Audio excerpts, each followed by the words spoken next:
আসসালামু আলাইকুম এবং আদাব। আমাদের জঙ্গি সর্দার ইউনুস সুদকুর ইউনুসকে ক্ষমতায় বসানো হয়েছিল।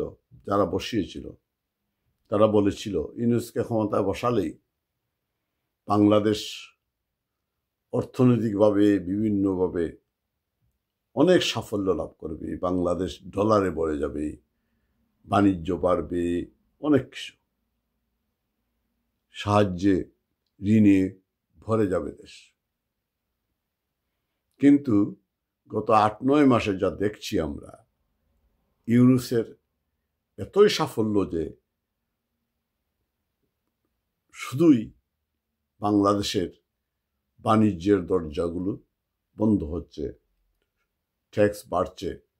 সর্বশেষ যেটি হচ্ছে, আমেরিকার এই যে সারা দুনিয়াব্যাপী ট্যাক্স বসানোর শুল্ক বাংলাদেশের ক্ষেত্রে আরও 37%, অর্থাৎ বাংলাদেশকে এখন দিতে হবে প্রায় 53% যদি রপ্তানি করা হয়। এই ধাক্কা সামলানো কঠিন। ইতিমধ্যে বাংলাদেশের প্রায় 71% বিদেশি বিনিয়োগ বন্ধ হয়ে গিয়েছে, শত শত কারখানা বন্ধ হয়ে গিয়েছে। কিন্তু তারপরেও এই সরকার নির্বিকার, বড় বড় কথাই বলে যাচ্ছে সবজির দাম কিন্তু কম। এতই নির্বিকার একটা হয়ে গেছে, যাই হোক না কেন সবজির দাম কিন্তু কম। আজকে সর্বশেষ যে বিষয়টি আমাদেরকে জাতি হিসাবে আতঙ্কিত করে তুলল, তা হলো ভারত বাংলাদেশকে যে ট্রান্সশিপমেন্ট সুযোগ দিয়েছিল তা বাতিল করে দিয়েছে। ইউনুস যখন মোদির সাথে দেখা করে, অনেকেই এই ইউনুস সরকারের গুণগান গাইতে গিয়ে বলেছিলেন এই আলোচনা অত্যন্ত ফলপ্রসূ হয়েছে। বিশেষ করে ডাস্টবিন শফিক তো তার স্ট্যাটাস দিয়েছে। আরেকজন ইউটিউবার নবীনতা চৌধুরী পরপর দুদিনে আমি দেখেছি তিনি ইউনুসের পক্ষে, ইউনুসের বিজয় হয়েছে বলে মোদির সাথে সাক্ষাৎকারে, এবং ইউনুস চক্কা হেঁকেছেন বলেও সরকারের গুণগান গেয়েছেন, দালালি করেছে। কিন্তু আমরা জানি ইউনুস মোদির সাথে অনেক কসরত করে একটি সাইট বৈঠক করলেও থাইল্যান্ডে, সেইখানে থেকে কোনো সাফল্য আসেনি, বরং ক্ষতি হয়েছে।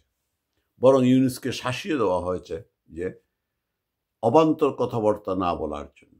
যাই হোক, সর্বশেষ যে কথাগুলো যিনি আমি এই আমার কন্টেন্টের বিষয়টি হচ্ছে ভারত কর্তৃক ট্রান্সশিপমেন্ট বন্ধ করে দেওয়া।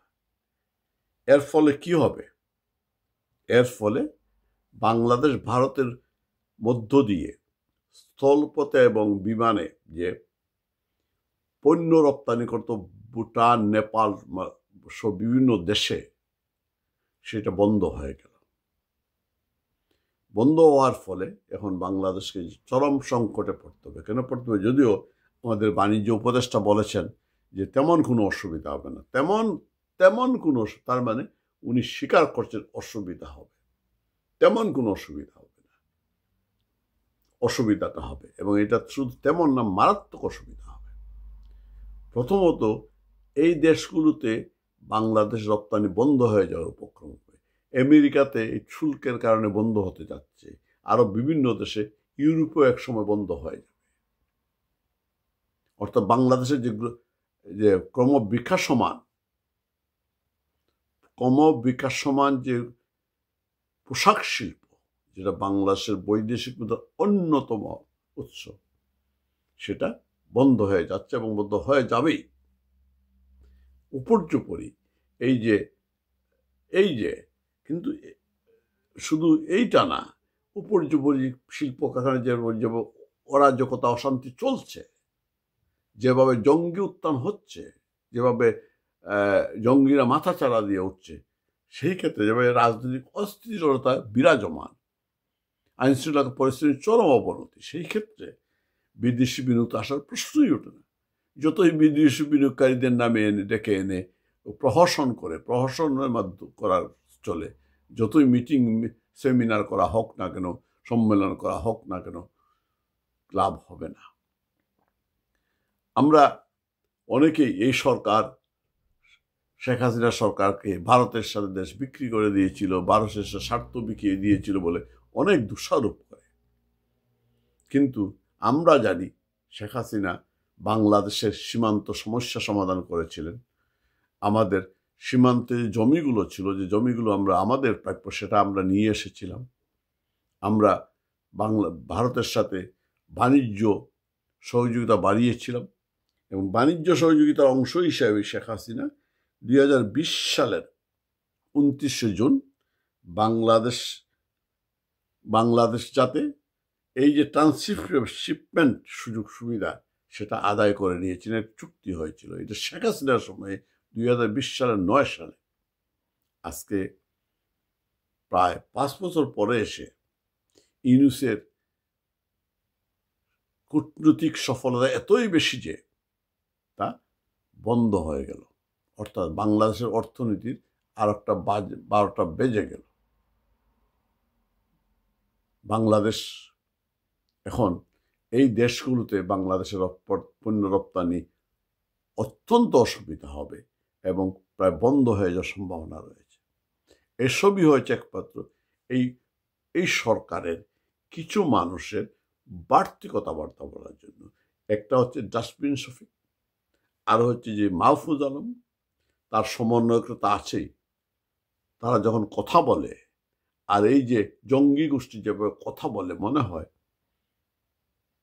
ভারত এটা একটা ছোটখাটো, ভারতের কি আবার ক্ষমতা আছে, চোখে চোখ রেখে কথা বলবে। কি বলে, আমরা এখন ভারতের সাথে চোখে চোখ রেখে কথা বলব। এই চোখে চোখ রেখে কথা বলার ফসল হচ্ছে আজকে মাহফুজ আলম ভারতের অংশ নিয়ে বৃহত্তর বাংলা করতে চায়। তার ফসল হচ্ছে আজকে ট্রান্সশিপমেন্ট বাতিল করা। এর আগে তো ভিসা তো প্রায় বন্ধ হয়ে গিয়েছে ভারতের সাথে। অনেক বাণিজ্য কিছু সমস্যা হচ্ছে।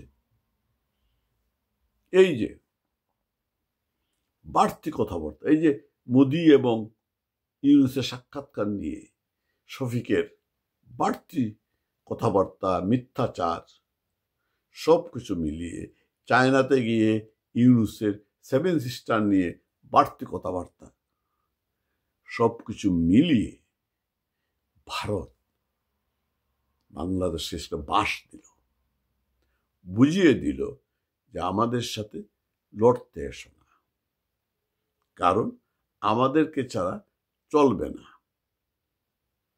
তবে সবজির দাম কিন্তু কম। আমরা যতই বাস খাই না কেন, যতই আমাদের অর্থনীতি বিপর্যয় হোক না কেন, সবজির দাম কিন্তু কম। সবাই ভালো থাকবেন, সুস্থ থাকবেন। সবাইকে ধন্যবাদ।